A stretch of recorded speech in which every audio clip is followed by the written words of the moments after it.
The 9th of May is Europe Day.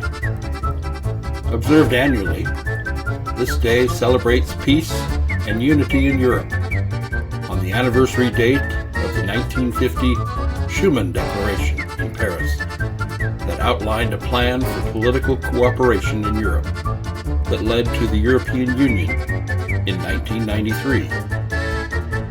In some European countries, Europe Day is marked by speeches, cultural performances, exhibitions, and flag-raising ceremonies. Some cities host public events and activities such as street festivals, concerts, parades, and open-air markets.